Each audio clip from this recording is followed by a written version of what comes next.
మంత్రి కొండా సురేఖపై హీరో అక్కినేని నాగార్జున వేసిన పరువు నష్టం దావాపై నాంపల్లి కోర్టు విచారణను వాయిదా వేసింది. న్యాయమూర్తి సెలవులో ఉన్న కారణంగా విచారణ వాయిదా పడింది. ఇక సోమవారం రోజున కొండా సురేఖపై నాగార్జున వేసిన పిటిషన్పై విచారణ జరుగుతుంది. ఈ వ్యవహారంపై కొండా సురేఖ తరపున ఎలాంటి వాదనలు వినిపిస్తారు, న్యాయమూర్తి ఎలాంటి నిర్ణయం తీసుకుంటారు అన్న దానిపై ఆసక్తి కనిపిస్తోంది. ఇప్పటికే కొండా సురేఖ చేసిన వ్యాఖ్యలను నాగార్జున సీరియస్గా తీసుకున్నారు. ఆ క్రమంలోనే పరువు నష్టం దావా వేశారు. మరోవైపు కొండా సురేఖ సమంతకు సారీ చెప్పారు, కానీ నాగార్జునకు నాగ చైతన్యపై చేసిన వ్యాఖ్యలను వెనక్కి తీసుకోలేదు.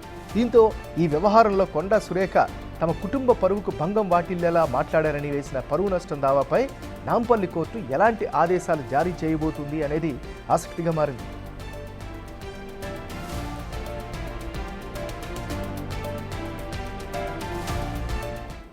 మంత్రి కొండా సురేఖపై హీరో అక్కినేని నాగార్జున వేసిన పరువు నష్టం దావాపై నాంపల్లి కోర్టు విచారణను వాయిదా వేసింది.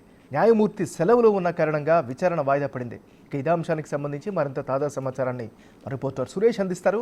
సురేష్, చెప్పండి. నాంపల్లి కోర్టులో హీరో నాగార్జున వేసిన పరువు నష్ట దావా పిటిషన్ కి సంబంధించి న్యాయమూర్తి సెలవులో ఉండడంతో సోమవారానికి ఆ కేసు విచారణను వాయిదా వేయడం జరిగింది. తన కుటుంబానికి తన పరువుకు భంగం కలిగే విధంగా మంత్రి కొండా సురేఖ వ్యాఖ్యలు చేశారు. దీనికి సంబంధించి కోర్టు కేసు నమోదు చేసి దర్యాప్తు చేసి చట్ట ప్రకారం చర్యలు తీసుకోవాలని చెప్పేసి కూడా ఆయన పిటిషన్ లో పేర్కొనడం జరిగింది.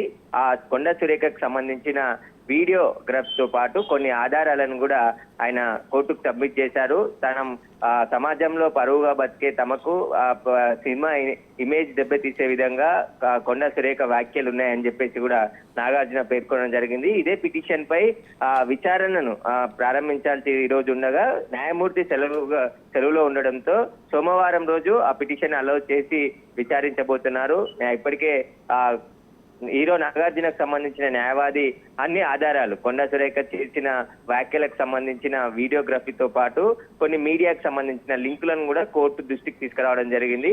ఈ పిటిషన్ పైనే సోమవారం రోజు న్యాయమూర్తి విచారించనున్నారు. విచారణ అనంతరం ఎలాంటి ఆర్డర్స్ ఇవ్వబోతున్నాడు అనేది కూడా కొంచెం ఉత్కంఠగా మారింది. ఇటు కొండా సురేఖ తరపున న్యాయవాది కూడా వాదనలు వినిపించనున్నారు. ఎందుకంటే ఇప్పటికే ఈ ఇష్యూ పైన సమంతకు కొండా సురేఖ క్షమాపణలు చెప్పడం, ఆ వ్యాఖ్యలని తిరిగి వెనక్కి తీసుకుంటున్నట్టు ఆమె చెప్పడం జరిగింది. ట్విట్టర్ వేదికనే ఆమె పోస్ట్ చేసింది. కాబట్టి ఈ వివాదానికి ఫుల్ స్టాప్ పెట్టాలని చెప్పేసి కూడా కాంగ్రెస్ నాయకులు చెప్పారు. కానీ నాగార్జున చాలా సీరియస్ గా ఈ వ్యాఖ్యలను తీసుకున్నారు. తన కుటుంబానికి పరువుకు భంగం కలిగే విధంగా సురేఖ వ్యాఖ్యలు ఉన్నాయి, చాలా దారుణంగా మాట్లాడింది అని చెప్పేసి కూడా ఆయన పిటిషన్ లో పేర్కొనడం. కాబట్టి దీనిపైన సోమవారం నాంపల్లి కోర్టు విచారణ చేయబోతుంది.